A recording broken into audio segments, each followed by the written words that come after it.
पिता के वन चले जाने के बाद धुंधकारी ने एक दिन माँ धुंधली को बहुत मारा पीटा और उससे कहा, क्ववित्तम तिष्ठति ब्रूहि, धन कहाँ रखा हुआ है, बोल, धन निकाल करके रख लेना, अन्यथा लुआठी जलती लकड़ी से तेरी खबर लूँगा। धुंधकारी की धमकी से परेशान होकर धुंधली ने रात को कुएं में जा कर के गिर पड़ी और अपनी जान दे दी। कूपे पातः कृपो रात्रौ तेन सा निधनम गता। धुंधकारी के कारण धुंधली ने आत्महत्या कर ली, अपने प्राण त्याग दिए। इधर पिताजी वन चले ही गए थे। गोकर्ण जी भी तीर्थाटन पर निकल गए। अब धुंधकारी पूरी तरह से स्वच्छंद हो गया। 5 वेश्याएं ले आया। उन 5 वेश्याओं के साथ घर में रहने लगा। एक दिन उन कुलटाओं ने धुंधकारी से गहनों की मांग की।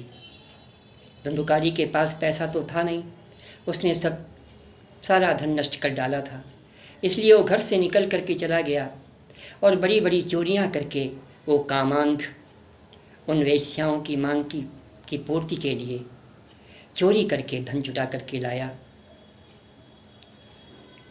अब वेश्याएं एक दिन चिंतन करने लगीं, सोचने लगीं, ये बड़ी बड़ी चोरियां करता है, बड़े बड़े कुकर्म करता है, एक दिन राजा को पता चलेगा, राजा इसे मृत्युदंड दे देगा और सारा धन भी छीन लेगा।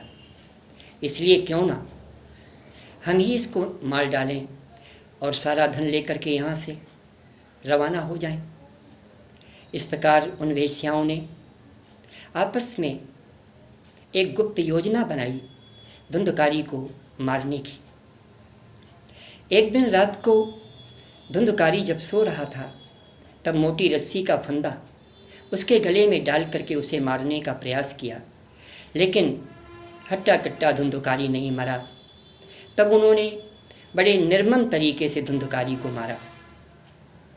तप्तांगार समूहांश तन्मुखे ही विचिक्षिपु अग्निज्वालाति दुखेन व्याकुलो निधनम गतः। अंगारे, दहकते हुए अंगारे उसके मुख में ठूंस दिए। आग की लपटों से तड़प तड़प कर धुंधकारी मर गया। धुंधकारी के मरने के पश्चात उन वेश्याओं ने धुंधकारी को वहीं घर में गड्ढा खोद करके गाड़ दिया और कुछ समय तक ये कहती रही गांव के लोगों से कि वे बाहर कमाने गए हैं, जल्दी ही लौट आएंगे। फिर एक दिन गुप्त रूप से घर का सारा धन लेकर के वो वेश्याएं रफू चक्कर हो गईं, घर छोड़कर चली गईं। इधर गोकर्ण जी तीर्थाटन पर थे। गांव के लोगों से उन्हें समाचार मिला। उन्होंने गया जी में धुंधकारी के लिए गया श्राद्ध किया, पिंडदान किया और एक दिन अपने नगर वापस लौटे। रात हो गई थी। रात्रि में वहीं अपने घर में ही विश्राम करने लगे। मध्य रात्रि के समय चूँकि धुंधकारी महान प्रेत हो गया था, वहीं घर के आसपास मंडराया करता था। मध्य रात्रि के समय प्रेत धुंधकारी वहाँ प्रकट हो गया और कभी भेड़ बन जाता, कभी भैंसा बन जाता, कभी हाथी बन जाता, तरह तरह के पैशाचिक छंद करने लगा। परम ज्ञानी गोकर्ण जी समझ गए यह कोई अधोगति को प्राप्त आत्मा है। गोकर्ण जी ने पूछा, किम वा प्रेतः पिशाचो वा राक्षसोऽसीति संसनः। तुम कौन हो? प्रेत हो, पिशाच हो, राक्षस हो, तुम कौन हो? धुंधकारी बोलने का प्रयास कर रहा था लेकिन बोल नहीं पा रहा था। तब गोकर्ण जी ने अभिमंत्रित जल का छिड़काव उसके ऊपर किया। तब धुंधकारी बोला, अहम भ्राता त्वदीयोऽस्मि धुंधुकारीति नामतः स्वकीयेन दोषेण ब्रह्मत्वं नाशितं मया। भैया, मैं तुम्हारा भाई धुंधुकारी हूँ, इसमें किसी का दोष नहीं है। ब्राह्मणत्व को मैंने नष्ट किया, इसलिए मैं इस अधोगति को प्राप्त हुआ हूँ। मुझे इस प्रेत योनि से मुक्त कराओ, मैं बड़े कष्ट में हूँ। तब गोकर्ण जी ने कहा, तदर्थम तो गया पिंडो मया दत्तो विधान्तः तत्कथम नयो मुक्तोऽसि ममाश्चर्यमिदं महत्। तुम्हारे लिए तो मैंने गया जी ने श्राद्ध कर्म किया, सारे पिंडदान किए, फिर भी तुम्हारी मुक्ति नहीं हुई, इसका मुझे बड़ा आश्चर्य हो रहा है। तब धुंधुकारी ने कहा, गया श्राद्ध सते नापि मुक्तिर्मे न भविष्यति। 100 बार भी मुझ जैसे पापी के लिए गया श्राद्ध किया जाए तब भी मेरी मुक्ति नहीं होगी। भैया, कोई दूसरा उपाय सोचो, मैं बड़े कष्ट में हूँ, मुझे इस प्रेत योनि से छुटकारा दिलाओ। तब गोकर्ण जी ने कहा, अच्छा तुम अभी अपने स्थान पर जाओ, मैं चिंतन करूँगा, विचार करूँगा। गोकर्ण जी रात भर चिंतन करते रहे। प्रातःकाल गांव के सभी लोगों को पता चला कि गोकर्ण जी आए हैं। सभी लोग, गांव के सभी लोग गोकर्ण जी से मिलने आए। रात्रि में जो घटना हुई थी गोकर्ण जी ने गांव वालों को सब बताई। गांव में रहने वाले उन लोगों में से कुछ परम विद्वान, तत्वज्ञ, शास्त्रज्ञ भी थे। सब लोगों ने कहा कि इसका कोई उपाय तो सूझ नहीं रहा। फिर अंततः एक राय बनी कि इस पृथ्वी के प्रत्यक्ष देव सूर्य नारायण जी से ही पूछा जाए, इसका क्या उपाय हो सकता है। तब गोकर्ण जी ने अपने तपोबल से सूर्य नारायण भगवान की गति को रोक दिया और स्तुति की, तुभ्यं नमो जगत साक्षिन् ब्रूहि मे मुक्ति हेतुकम। हे प्रभु, हे जगत के साक्षी, मैं आपको नमस्कार करता हूँ। धुंधुकारी की प्रेत योनि से मुक्ति का कोई उपाय बताइए। तब दूर से ही सूर्य की किरणों से आवाज़ आती है और वहाँ उपस्थित सब लोग सुनते हैं इस आवाज़ को, श्रीमद्भागवतान मुक्ति सप्ताहम वाचनम कुरु। इसके लिए तुम श्रीमद्भागवत का सप्ताह पारायण करो, तभी ऐसा संभव है, तभी धुंधुकारी को प्रेत योनि से मुक्ति मिल सकती है। अब गोकर्ण जी ने श्रीमद्भागवत कथा का आयोजन किया। आसपास खबर फैल गई, बहुत से लोग वहाँ एकत्र हुए, गांव के सभी लोग एकत्र हुए और गोकर्ण जी ने एक वैष्णव ब्राह्मण को मुख्य वक्ता बनाकर, श्रोता बना करके और कथा आरंभ की। गोकर्ण जी प्रथम स्कंद से ही स्पष्ट स्वर में कथा का वाचन व्यासासीन पर आसीन होकर के कथा आरंभ कर रहे हैं। देखिए, श्रीमद्भागवत की कथा स्पष्ट स्वर में कही जानी चाहिए और श्रीमद्भागवत में जो कुछ वर्णित है वही कही जानी चाहिए, ताकि लोग श्रीमद्भागवत के उस मर्म को समझ सकें जो वास्तव में वेदव्यास जी ने हम सबकी भलाई के लिए इस ग्रंथ में परम पवित्र ढंग से लिखा है। अब जैसे ही कथा आरंभ हुई, धुंधुकारी प्रेत रूप में था, वो भी वहाँ आकर के कथा सुनने के लिए आ गया। प्रेत रूप में था, वो कहीं सबके बीच में वो बैठ नहीं सकता था। अंततः वहीं पर एक बांस पड़ा हुआ था, सात गांठ वाला, उसी के एक छिद्र में बैठ कर के धुंधकारी कथा सुनने लगा।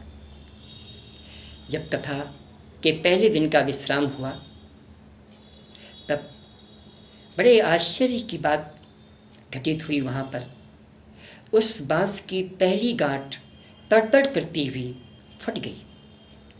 यही क्रम 7 दिन चलता रहा। दूसरे दिन दूसरी गांठ फट गई, तीसरे दिन तीसरी गांठ फट गई, और जब 7वें दिन कथा का पूर्ण विश्राम हुआ तब 7 गांठें फट गईं और धुंधकारी दिव्य रूप में वहाँ प्रकट हो गया। श्रीमद् भागवत कथा का श्रवण करने के पश्चात धुंधकारी में एकदम ज्ञान प्रकट हो गया और उसका रूप एकदम दिव्य हो गया। मस्तक ललाट से एक नवीन आभा, मुख से तेज, सिर पर मनोहर मुकुट और कानों में सुंदर कुंडल झिलमिला रहे थे। धुंधकारी बोला, धन्या भागवती वार्ता प्रेत पीड़ा विनाशिनी, सप्ताहोपि तथा धन्या कृष्ण लोक फल प्रदा। धन्य ये भागवत की कथा जो प्रेत पीड़ा का विनाश तो करती ही है, साथ ही सर्वलोकेश्वर परमेश्वर भगवान कृष्ण का परम धाम भी प्रदान करती है।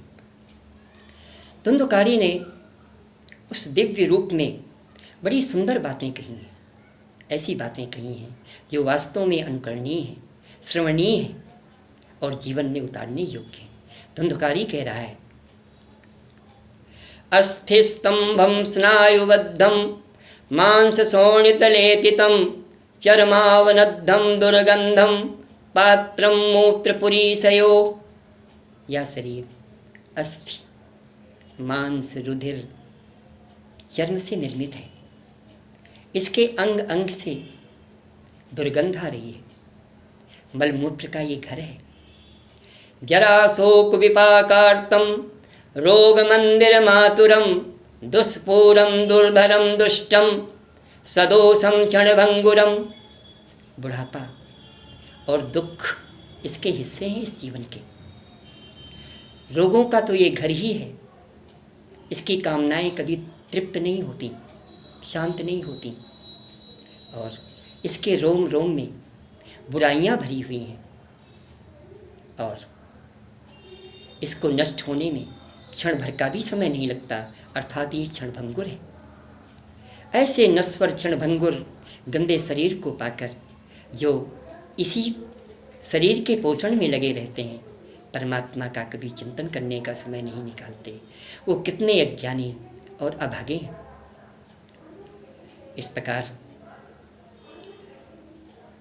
वैकुंठ से भगवान के पार्षद धुंधकारी के लिए दिव्य विमान लेकर के वहाँ उपस्थित हो गए। धुंधकारी दिव्य रूप में उसमें उस विमान में सवार हुआ। तब गोकर्ण जी ने भगवान के पार्षदों से पूछा, यह फल भेद क्यों? तब भगवान के पार्षदों ने कहा, श्रवण भेद के कारण यह फल भेद है।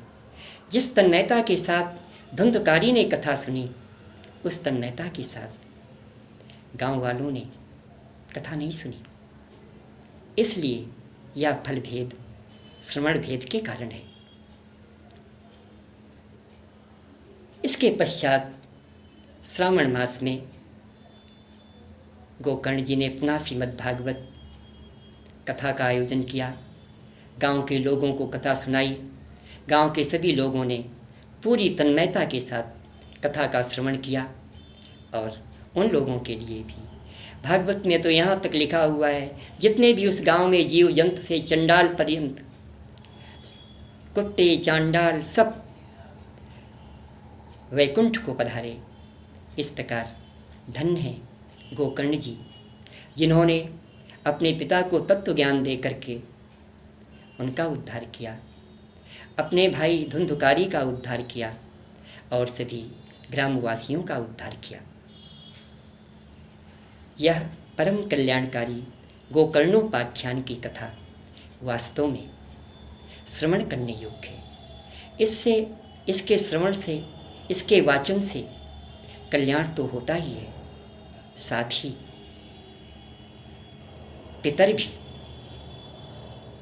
तुष्ट पुष्ट और संतुष्ट होते हैं।